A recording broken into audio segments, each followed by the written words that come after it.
유시민 노무현 재단 이사장이 조국 내사 증거라며 어제 윤석열 검찰총장의 발언을 공개했고, 이해찬 민주당 대표는 조국 사태에 대한 유감을 표명했습니다.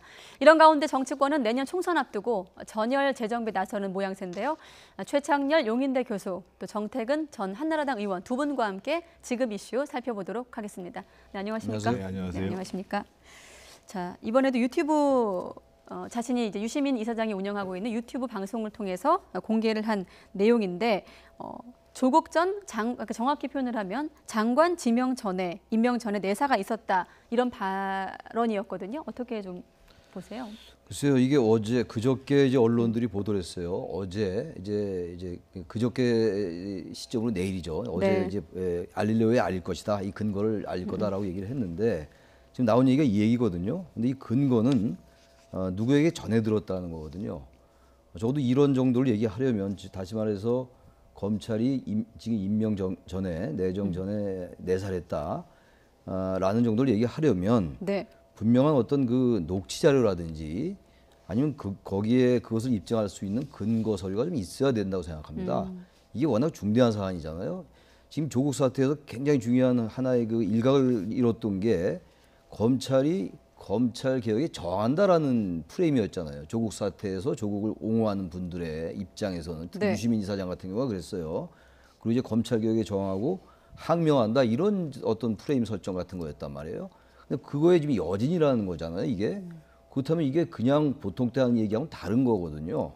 지금 조국 사태로 지금 온 나라가 갈라졌었고, 대통령께서도 사과하고, 이낙연 총리도 속으스럽다고 얘기했고, 오늘 이해찬 대표조차도 유감을 표명하고 사과했단 말이에요. 네. 그렇다면 이런 것들을 얘기하려면 이렇게 검찰 개혁에 저항하고 인사권에 저항하는 것처럼 비치게 하는 이런 것들을 얘기하려면 분명한 근거가 있어야죠. 이렇게 미미하고 허접한 근거 가지고 얘기하는 거. 유시민 사장이 왜 무엇을 얻으려 이렇게 하는지 모르겠어요. 이제는 좀 벗어날 때가 됐어요. 제가 느끼기에는 그 검찰 개혁이라는 대의, 그건 물론 중요한 거고 다 동의하는 겁니다. 이 부분, 그리고 조국 사태에서 조국 장관을 너무 옹호한 이런 것들에 스스로 좀 갇혀버린 것이 아닌가, 스스로 헤어나지 못하는 것은 아닌지, 그러지 않고 이렇게 집착해서 이런 얘기 할 필요가 있겠어요? 이거 그리고 본인에게 도움도 안 될 것 같고, 지금 민주당 안에서도 백혜련 의원과 박영재 의원이 비판하고 나왔지 않습니까? 네. 근거가 미약하다. 전 이거 좀 이 유시민 이사장이 좀 생각을 좀 고쳐라, 그런 말씀 좀 드리고 싶습니다. 자, 이번 발언을 놓고 봤을 때 일단은 이제 유 이사장의 어떤 발언, 추측성 어떤 발언이라는 데 문제점을 제기하시는 네. 건데, 그거를 드러내고 내사 자체에 대한 언급은 어떻게 좀 보세요? 그리고 만약에 있었다면? 내사가 네. 있었다면, 글쎄 내사라는 게 굉장히 애매모호하긴 해요. 수사 네. 전 단계 아닙니까? 예. 그 여러 가지 의혹이 제기되고 그때 한간에 얘기가 많았었잖아요. 그럼 제가 검찰이라도 뭔가 이런저런 걸 알고 싶었지 않겠어요? 완전히 수사 개시 전에 전혀 몰랐다? 그것도 좀 이상한 것 같죠. 그래서 전 설령 내사를 했다 하더라도 이게 그렇게 문제가 되는 건지 저는 좀 이해가 안 가요. 근데 이걸 가지고 쟁점 삼아가지고 검찰과 또 이렇게 각을 이룬 것 같은 이런 모습들, 이건 좀 지식인으로서 저는 좀 적절치 못한 것 같습니다. 네, 윤석열 총장이 좀 속고 있다, 이런 내용을 좀 언급을 하고 싶었던 네. 것 같기도 하고요. 네. 큰 줄거리에서 사실은 뭐최 교수님 말씀해 주신 거에 다 그 공감을 하는 바이고요. 제가 보다도 구체적으로 말씀드리면, 유시민 이사장은 구체적으로 뭐라고 얘기했냐면은요, 그러니까 지명 이전에, 장관직 지명 이전에 조국 장관 후보를 내사를 했다, 이렇게 얘기를 해요. 그러면 네. 8월 9일 날 그 장관 지명을 했거든요. 그 8월 9일 이전에 이미 내사가 시작됐다고 얘기를 하고 있는 거예요. 그런데 어저께 알렐로의 방송에서 뭐라고 그랬냐면, 자신이 한 그 유력한 지인을 만났는데, 이 윤석열 검찰총장이 8월 9일에서 8월 27일 사이에 이런 얘기를 했다는 거예요. 네. 조국 장관 후보자는 몇 가지는 아주 심각하고 법대로 하면 사법 처리될 수밖에 없고, 내가 사법범들을 알고 있는데 아주 나쁜 어떤 사람이다, 이렇게 얘기를 했다는 거예요. 그러면서 대통령을 면담을 시켜달라, 이렇게 얘기를 했다는 거예요. 일단 시점이 안 맞고요. 두 번째로 시기적으로 보면 어떤 문제가 발생하냐면요, 8월 9일 날 조국 장관 후보자를 지명한 다음에 인사청문 자료가 제출된 게 8월 13일이었습니다. 그러고 난 다음에 바로 사모펀드가 문제가 되기 시작했어요. 그래서 가족펀드라는 게 문제가 되면서, 저도 사모펀드를 좀 개인적으로 좀 압니다만, 언론에서 일제히 이거 개인 펀드 아니냐, 그런데다가 이 74억을 약정했다는 게 말이 안 된다라고 하면서 고발이 들어오기 시작을 합니다. 네. 그때부터 검찰의 태도가 달라진 거거든요. 그래서 오늘 사실은 대검찰청에서는 뭐 저는 이렇게 세세하게 해명을 할 필요가 있나 싶긴 합니다만 윤석열 총장은 8월 9일 날 장관 지명이 된 다음에 청문회 준비에 경험이 있는 그런 유능한 검사들을 법무부에 파견해서 청문회 준비단을 해라라는 얘기까지 했다라는 것을 공개한 거예요. 그런 거 보면 유시민 이사장이 치밀한 논리를 구사하기로 아주 유명하신 분인데 지금은 앞에 한 자신의 잘못된 얘기를 변명하려고 보니까 마구수렁에 빠지고 있는 겁니다. 그래서 이쯤 됐으면 본인이 잘못된 추론을 했다. 네. 근거가 있는 것이 아니라 잘못된 추론을 했다라고 솔직히 인정하고 검찰에도 당연히 사과를 해야 되겠지만 국민들한테 사과를 해야 됩니다. 네, 두 분 다 이 부분에 대해서는 잘못된 추론을 하고 있다고 말씀을 하셨기 때문에 유시민 이사장 입장에서 하나만 더 논리를 소개를 해드리면 일단 지금 이 논란에 대해서 검찰이 내사를 안 했다고 부정하고 있다는 또 이런 논란이 불거지고 있거든요. 그러니까 내사를 했어도 문제고 또 몰랐다면 또 문제다 이런 또 다른 문제가 제기되고 있는데 이거에 대해서는 어떻게 보세요? 그렇게 자꾸만 이제 그 논점을 확산해 나가면요, 전 한이 없을 것 같아요. 내사를 했느냐 안 했느냐 가지고 이제 쟁점하다가 내사를 안 해도 문제다, 해도 문제다. 그럼 어떻게 하라는 얘기입니까? 도대체 왜 이건 무엇을 위해서 이렇게 자꾸만 논점을 제기하는 건지, 쟁점을 제기하는 건지. 네. 아무에게도 득이 되지 않고 이건 여권에게도 민주당에게도 득이 되지 않아요. 왜 그런 말씀 드리냐면은 예. 이번에 이제 그 조국 장관 전 장관의 그 수호 반대로 퇴진을 외치는 쪽이 갈라졌었단 말이에요. 그 중간지대 게다가 검찰개혁이라는 변수가 있었고 그리고 검찰개혁을 하려면 반드시 조국 장관 이래야 된다라는 논리가 하나 끼어들었던 거 아니야 서초동에서. 그래서 조국 수호는 검찰 개혁이다. 이거 이제 등식이 성립돼 있는 상황이었는데 예. 중도 유권자들은 이러지도 저러지도 못했던 거예요. 왜 검찰 개혁은 반드시 동의합니다만 왜 꼭 조국 장관 이래야만 되는가? 조국 장관도 잘 하겠습니다만 그 당시에 그렇게 생각할 수 있는 것이고 또 조국 퇴진은 바라는데 광화문 집회 가면 여전히 박근혜 탄핵 무효라고 하는 분들이 또 계시고 이러지도 저러지도 못하는 유권자들이 많았어요. 이른바 중도층들이 대단히 입장이 애매한 건데 네. 이런 발언을 자꾸 유시민 이사장이 하면은 핵심 지지층들에게는 더 지지가 강고일지 모르지만 중도 유권자들이 저도 말씀드리고 지금 우리 정태근 의원도 말씀하시고 있습니다만 중도 유권자들이 이걸 어떻게 보겠어요? 일상적인 전 뭐 진영의 입장에서 뭐 비판하고 이런 게 전혀 아니고 보수 진보의 문제는 더욱더 아니고 말이죠. 네. 여야의 문제도 아닙니다만 중도 유권자들이 보기에는 왜 유시민 이사장이 저렇게 과도한 논리로 집착을 할까라고 생각할 가능성이 높다고 봐요. 사람에 따라 다르겠습니다만 그렇다면 이건 민주당에게도 별로 도움이 안 되지 않겠어요? 전 그래서 유시민 이사장이 좀 이제 만약에 고정관념이 갇혀 있었던 거라면 아까 말씀처럼 조국 장관을 너무 전 장관을 옹호하고 이런 논리를 좀 합리화시키기 위한 것이라면 이제 솔직히 얘기해라 그냥 괜찮다. 네. 그 말씀 드리고 싶어요. 네, 지금 최 교수님께서도 지금 유 이사장의 어떤 이런 논리나 주장은 여당의 부담으로 작용할 그렇습니다. 가능성이 있다고 말씀하셨는데 저희가 여당 의원들 발언을 좀 모아놓은 게 있거든요. 좀 보여드리고 계속 질문 드리겠습니다. 네. 자, 백혜련 의원의 반응. 명백한 증거라고 보기엔 좀 어려운 면이 있다. 또 박용진 의원, 전해 들은 이야기를 재구성에 전달을 했다. 무의미한 논쟁이다. 이렇게 좀 밝히고 있거든요. 네. 좀 더 솔직하게 얘기를 해야죠. 그러니까 그 유시민 이사장은 명백한 근거를 가지고 29일 날 방송을 하겠다고 얘기를 했거든요. 네. 그러면 유시민 이사장이 지금 소위 검찰에 대한 문제 제기하는 것은 민주당에도 바람직하지 않고 진보 진영에도 바람직하지 않다라고 단호하게 얘기를 해줘야 됩니다. 그러니까 자꾸만 이상한 논리를 제기를 하는데 사실은 조국 장관을 지명한 것 자체부터가 문제거든요. 내사의 문제가 아니라 조국 장관을 지명을 할 때 청와대 민정수석실에서는 당연히 검증을 제대로 했었어야 되고 검증을 하는 과정 속에서 검찰이나 경찰의 협조를 또는 뭐 구세청의 협조를 구했다라고 네. 하면 뭐 얘기가 될 수 있는 것입니다만 지금 정황상 보면 인사 검증 과정이 굉장히 잘못됐고 나머지 사정기관에서는 이 문제와 관련해서 대통령이 지명을 하고 언론에서 문제가 제기되기 전까지는 누구도 문제를 제기하지 않고 아까 제가 말씀드린 것처럼 검찰청에서는 윤석열 검찰총장이 청문회 준비를 잘할 수 있는 검사를 파견하라고까지 얘기를 했다는 말이죠. 그러면 이런 문제를 가지고 정말 무의미하게 계속 뭔가를 변명하기 위해서 논쟁을 이어가는 형태가 아니라 네. 솔직하게 인정하는 것이 필요하고 저는 사실은 검찰이 이렇게 세세하게 변명하는 게 반박하는 게 이해가 안 돼요. 사실은 네. 제가 만약에 검찰이었다면 이거 대꾸할 가치도 없다. 그리고 만약에 고소고발이 들어오면 사법적으로 문제가 있는지 따져보겠다.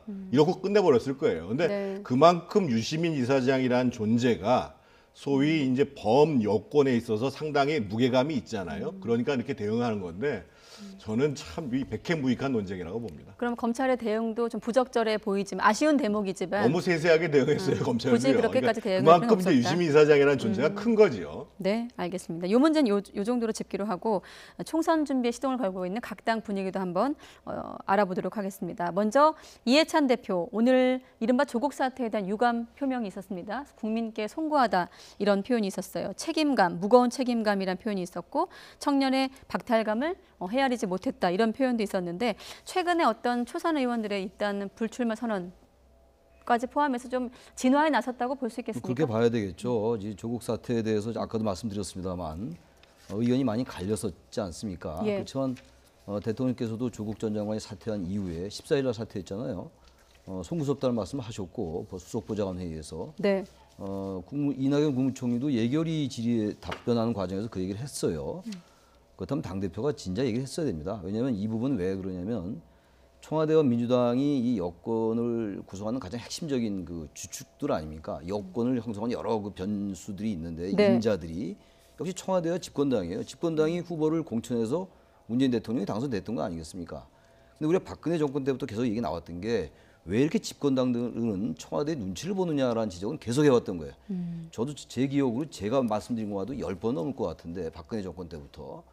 지금 정권 들어서도 민주당이 크게 달라진 모습을 보이지 못하고 있어요. 이번에도 너무 물론 이제 조국 전 장관을 내정을 했으니까 어떻게든 임명을 하는데 지장 없게 해야 되겠죠. 집권당이 당연히 대통령 인사권을 행사하게끔 할 수 있어야 되는데 워낙 많은 의혹이 제기됐을 때도 네. 민주당이 지나치게 단일 대우를 유지했었어요. 의원들 몇 명이 이의를 제기했지만 금방 묻혀버리고 말았고 그런 것들은 건강한 정당의 모습은 아니에요. 그렇다고 이 정당이 어떤 중요한 사안에 대해서 무조건 여러 몫을 내는 것도 바람직하지 않습니다만 네. 워낙 국민적 의혹이 많이 갈렸단 말이에요. 국민적 의혹이 제기됐던 것이고 국민적으로 국민들에게 그렇다 이런 부분들은 좀 민주당에서 과거에 우리 정태근 의원 계시지만 소장파라고 이름 많이 들었었잖아요. 제가 기억하는데 과거에 정병국 의원이라든지 몇 명 있어 원희룡 지금 제주지사라든지. 네. 근데 지금 민주당은 그런 소장파 별로 안 보인다는 거. 이번에 이철희 의원하고 이제 표창원 의원이 불출마 선언했어요. 네. 왜 그분도 진작 왜 못 그랬냐 이거예요. 청문회 때. 오히려 이제라도 불출마 이제, 이전에. 이전에도 그런 네. 얘기 했으면 훨씬 더 돋보였을 텐데 지금이라도 뭐 그런 얘기 했으니까 민주당 내 건강한 비판이 작동한다는 면에서는 굉장히 바람직해요. 네. 여권 입장에서 볼 때. 그런 점에서 진작 이해찬 대표가 유감 표명은 있었어야 된다. 그러나 지금 뭐 14일이니까 오늘이 30일이니까 아마 그렇게 늦지 16일쯤 됐잖아요. 그러니까 예. 그렇게 늦지는 않았으니까 그나마 다행이다라고 생각합니다. 네, 시점은 늦지 않은 점은 네. 다행이라고 보시는 거고 이 조금, 밖에도 조금 늦은 감이 없지는 않습니다만 그런 대로. 검찰 개혁이나 또 한국당 비판도 있었거든요. 어떻게 보셨습니까 오늘? 이해찬 대표가 송구하다는 표현을 썼습니다만 저는 아주 부족하고 늦었다고 생각을 합니다. 확인할 수 없는 얘기지만 여의도 정가에서는요. 조국 장관을 대통령이 임명하는 과정에서 그 직전에 노무현 노영민 비서실장, 이낙연 총리 그리고 이해찬 당대표, 이인영 원내대표를 한 자리에 모아서 네. 의견을 청취했다라는 얘기가 공공이라는 사실로 알려져 있습니다. 그 자리에서 오히려 이낙연 총리나 노영민 비서실장은 부정적인 얘기를 한 거에 반해서 이해찬 대표나 이인영 원내대표가 임명을 하셔야 된다라고 강권하셨다는 거예요. 네. 그런 과정 속에서 임명이 됐고 그러면서 아주 일사불란하게 철저하게 옹호를 하고 갔어요. 그런데 아까 제가 말씀드렸습니다만 임명이 되고 불과 닷새가 지난 다음부터 여러 가지 의혹들이 나오기 시작을 했고 국민들이 봤을 때는 자신이 한 얘기하고 행위가 다를 뿐만 아니라 너무도 많은 의혹들이 있다. 그런 사람을 청와대에서 정말 오기를 갖고 인사를 하는 것 이것이 오만한 권력 행사다라고 국민들이 느끼고 있는 거였거든요. 네. 그럼에도 불구하고 이렇게 결국은 사퇴로 마감되는 과정에 있어서 이 문제에 대해서 주도적인 역할을 했던 민주당의 대표께서 그 정도의 말씀을 하신, 오늘도 보면은 국민 여러분께 송구하다는 말씀을 드렸습니다만 주로 얘기한 게 청년들의 박탈감 이런 얘기를 해요. 국민들이 갖고 있는 것은 심지어는 지금 조국 그 교수하고 그 부인이 갖고 있는 여러 가지 사법적 문제까지를 문제 삼고 있는 거거든요. 그러면서 이제 이해찬 대표는 오늘 또 뭐라고 얘기했냐면 검찰의 오만한 권력을 확인했다 이렇게 얘기를 해요. 그런데 지금 국민들, 조국 장관은 장관이 돼서 안 되겠다라고 하는 국민들이 느끼는 건 뭐냐면 대통령의 인사권이긴 하지만 국민적 동의에 기초해서 행사되지 않는 것은 오만한 권력 행사라고 보는 거예요. 그래서 10월 3일 날 그 많은 사람들이 광화문에 나온 겁니다. 그러면 저는 이해찬 대표께서 국민들의 뜻을 제대로 헤아리지 못해서 정말 죄송합니다. 이렇게 진심으로 말씀드리는 것. 그리고 국민들의 문제 제기가 됐음에도 불구하고 당에서 계속 조국 장관을 옹호하고 청문회나 지명까지를 갔던 거에 대해서 죄송합니다. 이렇게 말씀드리는 게 맞다고 봅니다. 네, 표현이 좀 더 그러니까 떠밀려서 진전됐어야 정말 된다. 진심으로 네. 나와서 하는 사과라기보다는 떠밀려서 어쩔 수 없는 사과인, 그러니까 송구하다는 느낌. 그리고 저는 정치인들이 유감이란 말 안 썼으면 좋겠어요. 네, 깨끗하게 송구하다는 사과하다는 표현이 있긴 말씀을 했습니다만 해야죠. 아무튼 네. 조금 더 진전된 표현을 네, 바라시는데 그렇습니다. 교수님은 어떠세요? 저도 일정 부분 동의해요. 이번 사태의 본질은 조국 장관이 임명됨으로써, 내정됨으로써, 조국 전 장관이 당시 후보자입니다만 네. 조국 후보자가 내정되기 시작하면서 지명되면서부터 이 사단이 발생하기 시작했어요. 그렇다면 분명한 것은 어쨌든 결과론적인 얘기입니다만 내정을 잘못한 거죠. 근데 대통령도 그런 의미에서 사과한 거 아니겠습니까? 국민들의 예. 분열이라든지 이런 거. 이 부분도 마찬가지예요. 저는 뭐 좀 이제 우회해서 말씀드렸는데 사과하려면 쿨하게 사과하는 게 낫다. 네. 이렇게 하는 게 낫다고 알겠습니다. 생각합니다. 이제 한국당 얘기로 넘어가 보도록 하겠습니다. 옳은 소리인가요? 유튜브 채널 네. 옳은 소리에서 대통령을 조롱하는 내용의 어떤 애니메이션을 지난 28일에 공개한 거긴 합니다만 어쨌든 대통령의 모친상과 좀 맞물리면서 좀 비난을 받고 있는 건데 어떻게 좀 평가하십니까? 한심하죠. 그 두 가지를 말씀드리고 싶은데요. 이게 이제 자유한국당만의 문제가 아니라요. 예. 예를 들면 노무현 정부 때 그 당시에 한나라당에서 노무현 대통령을 풍자하는 영국을 하면서 무슨 뭐 노가리니 어디 말도 안 되는 얘기들을 썼어요. 네. 그 다음에 이명박 정부가 등장하니까 무슨 박이 그래가지고 정말 모욕하는 얘기들을 많이 했습니다. 그리고 박근혜 정부 오니까는 또 민주당에서 심지어 욕까지 했고 나체 누드화에다가 합성 사진을 올렸어요. 그러더니만 지금은 또 다시 한국당이 야당이 돼가지고 이런 얘기를 하는 거예요. 그래서 그거 과거에 쭉 그렇게 하면서 사실은 본인들은 시원한지 모르겠지만 국민들로부터 지탄을 받았거든요. 그래서 뭔가 정치인들이 이렇게 하면 안 된다. 왜? 어떻든 우리나라를 대표하고 있는 대통령이기 때문에 하는 것을 계속 집단적으로 망각하고 있어요. 이걸 제가 첫 번째로 하나 짚고 싶고, 예. 물론 이제 표현의 자유가 있습니다. 우리 헌법에 언론 출판의 자유가 있어요. 미국에서는 훨씬 더 심하게 풍자를 합니다. 하지만 우리 헌법에는 뭐라고 나와 있냐면 언론 출판의 자유가 있는데 동시에 그 자유라는 것이 타인의 명예나 권리를 침해해서도 안 되고 예. 또 공중도덕이나 사회 윤리를 침해해서도 안 된다고 얘기를 하는 거예요. 그러면 정말 저것을 풍자로 볼 수 있는 것이냐 모욕으로 볼 수 있는 것인가라는 거에 대해서 사회의 지도적 위치에 있는 정치인들부터 엄격한 잣대를 댈 필요가 있다는 거예요. 근데 네. 이번에는 더더군다나 당의 공식 유튜브 계정에서 만들어서 올렸기 때문에 문제가 돼가지고요. 이런 것이 자유한국당에 전혀 도움이 안 됩니다. 아마 이런 것을 보고 특히 보수 유권자들은 품격을 굉장히 중시하거든요. 품격 네. 없다고 얘기할 거예요. 네. 정전 의원께서 좀 쓴소리 해주셨는데 품격이 없다라는 말씀하셨거든요. 전 자유한국당의 한계라고 봐요. 이게 이래서 자유한국당이 안 되는 거예요. 이게 도대체 아까 유시민 이사장도 왜 그런 말을 하는지 모르겠다고 제가 말씀드렸는데 이게 누구에게 도움이 되겠습니까? 반대한 사람이야 당연히 안 찍을 거고 지지하는 사람 당연히 찍을 건데 네. 마음이 좀 왔다 갔다 하는 그 유권, 이른바 스윙보터, 우리가 부동층이라고 얘기하기도 하고 예. 이른바 중도층이라고 약간 뭐 의미는 다릅니다만 그렇게 혼용해서 쓰니까 그분들이 볼 때 이거 표 찍겠어요? 아까 이제 21조 자세히 말씀하셨는데 헌법 21조 언론 출판과 집회 결사의 자유를 갖는데 그것이 타인의 명예나 권리 또는 공중도덕이나 사회윤리를 침해해서 아니 된다. 이게 나와 있어요 헌법 21조에. 이걸 모를 리가 없어요. 황교안 대표가 법률가 아닙니까? 네. 이 자리에 아까 말씀처럼 당의 공식 이 행사였기 때문에 오는 소리가 중의적인 것 같아요. 콜렉트 옳다라는 것도 있고 오른쪽 라이트 네. 우파다 이런 얘기도 있는 거라서 옳은 소리 이렇게 한 것 같은데 당 대표가 이거를 보면서 문제를 안 느꼈다면 이상한 거예요. 이게 무슨 풍자입니까 이게? 이런 풍자가 어디 있어요? 풍자를 하려면 좀 품격 있게 위트 있게 해야죠. 그래서 촌철살인으로 네. 야 정말 이게 문제가 있구나 우리가 이렇게 느끼고 부끄럽게 느끼게 해야죠. 이거 보고 부끄럽게 느낄 민주당이 어디 있습니까? 전 이게 바로 자꾸 보수 그러는데 보수는 이렇지 않아요. 이거 수구적 태도입니다. 이거 고쳐야 돼요. 이 자유한국당의 한계다. 이거 전 아까 쿨하다 말씀드렸는데 황교안 대표가 쿨하게 사과해요. 이런 것도 하면 좋습니다. 네. 이거 자꾸만 딴 얘기할 거 없고. 예. 일단 뭐 내부에서도 비판의 목소리가 나오고 네. 있다고 하고 뭐 대통령 모친상 고려해서 영상도 일단 비공개 처리했다고 하니까 그렇습니다. 추후 입장을 네. 좀 지켜보도록 하겠고 지금 한국당도 지금 총선 앞두고 인재영입 명단을 내일 공개할 예정인데 YTN 단독으로 지금 이름도 거론됐습니다. 박찬주 전 육군 대장이 영입 1호다라는 저희 YTN 보도가 나갔는데 이거에 대한 좀 비판의 목소리도 있습니다. 어떻습니까?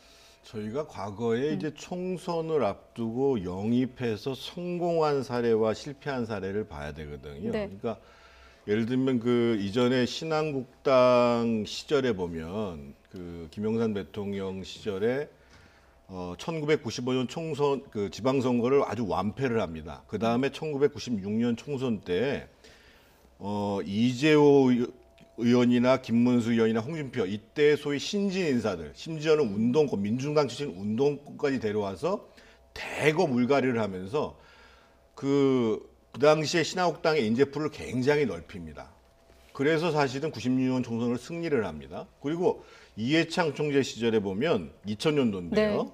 그때 보면은 소위 김윤환이라든지 이기택, 신상우 이런 분들을 전부 공천에서 탈락을 시키고 그때 예를 들면 등장한 게 오세훈, 원희룡. 저도 그때 사실은 영입이 된 겁니다. 그래서 대거 젊은 층들을 발탁을 합니다. 그래서 그 총선을 승리로 이끌게 됩니다. 그리고 2004년도에도 보면 탄핵 때문에 정말 어려운 선거였었는데 그 당시에 이제 박세일 정책위장을 중심으로 해서 전문가들을 대거 영입을 합니다. 그러면서 선방을 하게 됩니다. 무슨 얘기를 제가 드리고냐면 지금 과연 한국당의 총선 전략은 뭐냐는 거죠. 지금 문재인 정부에 대한 중도층, 무당층의 거부감이 굉장히 크거든요. 그러함에도 불구하고 그 중도층, 무당층을 대상으로 한 여론조사를 보면 민주당에 뒤지는 걸로 나와 있어요, 한국당이. 그러면 한국당의 총선에서 승리하기 위해서는 그 중도에 계신 분들의 마음을 살 수 있는 인사들을 영입하는 거예요. 그러니까 예를 들면 뭐 그 지금 이제 윤장현 교수 같은 경우에는 뭐 전문가라고 볼 수 있겠지만 상대적으로 박찬주 장군이라든지 이진숙 보도본부장 같은 경우에는 네. 이 정부로 인해서 뭔가 정치적으로 박해를 받았다라는 부분들을 상징하는 거거든요. 네.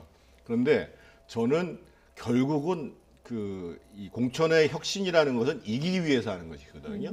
그럼 이기려면 우리가 어디서 표를 더 가져갈 것인가? 이 문제를 중심 기준에 놓고 거기서 사람들을 새로 발굴을 하고 네. 그리고 내부에서 정리할 사람은 정리하고 이게 이제 이기는 공천 혁신, 이기는 물갈이 과정이라고 봐야 네. 되겠죠. 앞서 그 애니메이션 논란 때 두 분 다 이게 한국당의 한계라고 말씀하셨고 정 전 의원께서는 혁신 공천의 측면에서 본다면 중도의 마음을 살 수 있는 인재를 영입한다는 어떤 조언을 하셨는데 끝으로 최 교수님께서는 지금 뭐 한국당 인재 영입 얘기가 나온 김에 어떤 인물이 좀 필요하다고 보십니까? 지금의 한국당에게? 93년도에 네. 신한국당 그때 보궐선거 할 때 손학규 전 대표가 영입되고 그랬던 기억이 나요. 신한국당 그때 보수 정당입니다. 그때 이제 손학규 전 대표뿐만이 아니라 운동권 인사들이 대거 영입됐어요. 그 이제 그 말씀하시는 거 아닙니까? 그렇게 뭔가 보수 세력이 혁신을 하려면 말이죠. 좀 중도 진보적 인사를 끌고 와야 돼요. 그래야지 국민들에게 새롭게 볼 수 있는 뭐 주목거리를 제공하는 거 아닙니까? 네. 박찬주 대장은 어쨌든 간에 무혐의 나왔다 하더라도 그 논란이 있었잖아요. 갑질 논란이. 저 같으면 굳이 저분을 영입 안 했을 것 같아요. 참신성도 그렇게 많지 않아 보이고 말이죠. 물론 안보라는 면에서 보수 정당이 뭐 믿음을 준다라는 의미에서 상징성이 있을지 모르겠으나 네. 일단 공천을 혁신적으로 하는 정당이 이기더라고요. 대체 우리나라 선거가 지금 그 말씀 자세히 해주셨는데 네. 너무 보수 색깔이 강한 인사들 그거는 보수의 지지를 강고히 하거나 견고하게 할지 모르겠으나 중도층의 마음을 사기는 어려워요. 저는 그래서 한국당이 아까 저기 여러 가지 말씀드렸는데 그 무슨 이제 그 패러디 문제 이런 것도 뭔가 이제 인식을 바꿔야 됩니다. 환골탈태하지 않으면요. 예. DNA를 바꿔야 돼요. DNA를 바꿔야 이기지. 계속 이런 수구적인 태도에 그냥 머무르고 있다. 물론 박찬주 장군을 영입한 걸 수구라고 얘기할 수는 없어요. 네. 그러나 어쨌든 혁신적이거나 참신하거나 뭔가 새롭게 새 인물을 공천한다. 이것과 뭔가 결이 안 맞는 것 같아서 1호 영입치고는 썩 그렇게 점수가 높은 네. 건 아니다. 이 말씀 드리고 싶습니다. 우리가 뭐 정치 관련해서 얘기할 때 많이 쓰는 표현 중에 하나가 국민에게 감동을 주는 이라는 그렇습니다. 표현을 쓰는데 아직은 좀 감동을 주기에는 미흡하다는 의견까지 듣고 마무리 짓도록 하겠습니다. 오늘 두 분 고맙습니다. 네. 고맙습니다.